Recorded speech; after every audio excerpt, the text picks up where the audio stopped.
Grace and peace to our professor, Miss Garrett, and to my fellow students. My name is Anthony Moten, and I just want to spend a few minutes talking to us concerning the pains of the pulpit. I want you to think of all the world's most dangerous professions. Do you have a list in your head? Now I want to add to your list a profession that many of us probably did not have in our list or on our heads. That profession is that of pastoral ministry. Some would even consider that pastoral ministry is, by statistics, the most dangerous profession. Now, I'm not trying to scare us, and I'm not trying to victimize the pastor, but I do want us to spend some time noticing the stresses, the sacrifices, and the successes, or what your pastor would deem a success, of pastoral ministry. It is a very difficult one, and it begins with a multitude of stress. Because sometimes I believe we have a very beautiful picture of pastoral ministry. That picture is dictated by what we see on Sunday morning, and corporate worship is the highlight of the call. Corporate worship appears to be a very beautiful picture of a very dangerous profession. That sometimes we leave believing that every day looks like Sunday morning. And I want to spend some time reminding us to just think of the roller coaster that is the pastor's life. The pastor has to mourn with families, cry with them, and celebrate with other families on the same day, all while sacrificing time with his very own family. That Chuck Swindoll says this about pastoral ministry. Chuck Swindoll says, at every turn, the pastor must always be ready to sacrifice. Sacrifice his rights, sacrifice his time, and even sacrifice his positions to serve Christ's church. Just imagine the pastor is responsible for carrying the burden of each and every parishioner while he struggles to carry his very own burden. Emotional baggage, spiritual baggage. He has to carry it for every member and then carry it for himself. This is what the Hebrew writer says to us in Hebrews chapter 13, verse 17. Says, have confidence in your leader, submit to their authority, because they keep watch over your soul and they must give an account. He says, do this so that their job is filled with joy and not with burden, because this wouldn't be profitable for you. There is tremendous stress associated with pastoral leadership and ministry.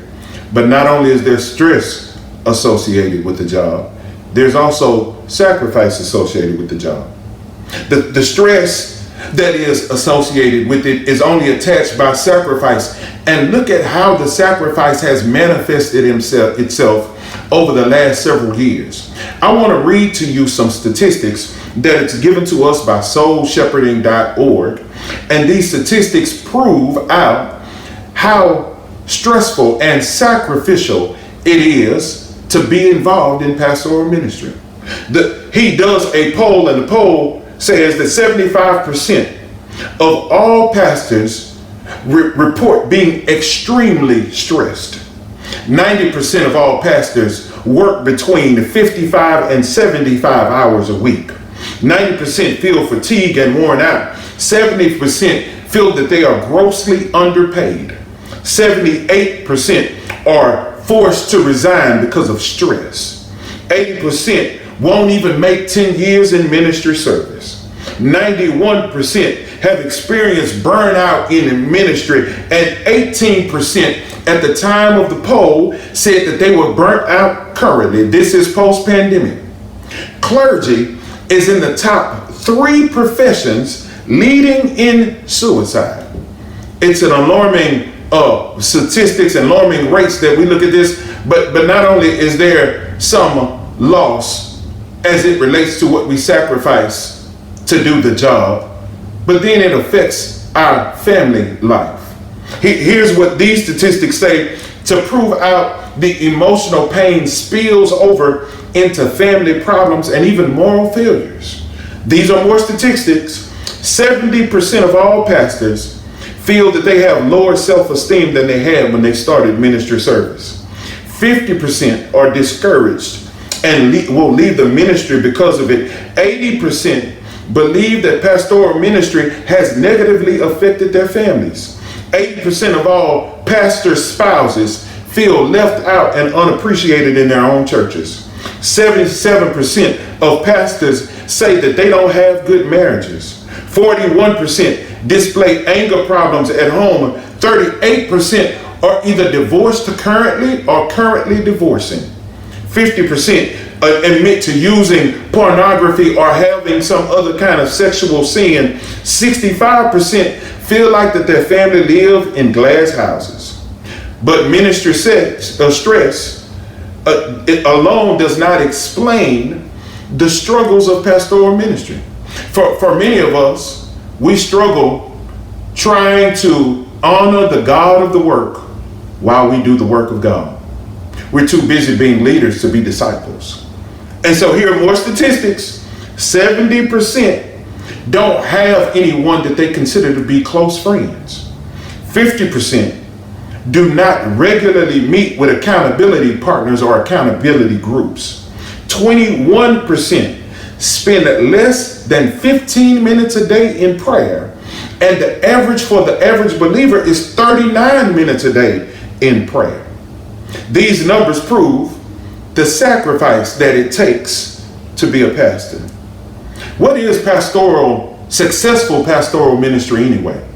Most pastors would deem successful ministry to enhance or make better the life of each believer. They would consider it the growth and the maturation of each and every parishioner. And to that end, the shepherd lays down his life, not physically, but in a way, lays down his life for the sheep. The pastoral profession is a dangerous one. It causes emotional pain, spiritual stress, physical pain. After noticing the stress and the sacrifice and the struggles, even the success of pastoral ministry, the question that most of us have in our head is, Anthony, how can I help? How can I be a burden? How can I be a blessing to my pastor who maybe is dealing with a burden? The next time you kneel and pray, while we pray for our police officers, our firefighters, our soldiers, because their jobs are needed, but they're difficult, I want to suggest to you, whisper a word of prayer for your pastor. You don't know what heavy weight he's under today. You don't know what he'll have to deal with while he smiles and strains simultaneously. Lift him, cover him in believing prayer. Don't make his profession a thankless one. Thank God for him, and then thank him for doing the best job that he can. Here's my suggestion to us. The next encounter you have with your pastor, give him a smile, maybe a hug, because there are pains in the pulpit. Thank you.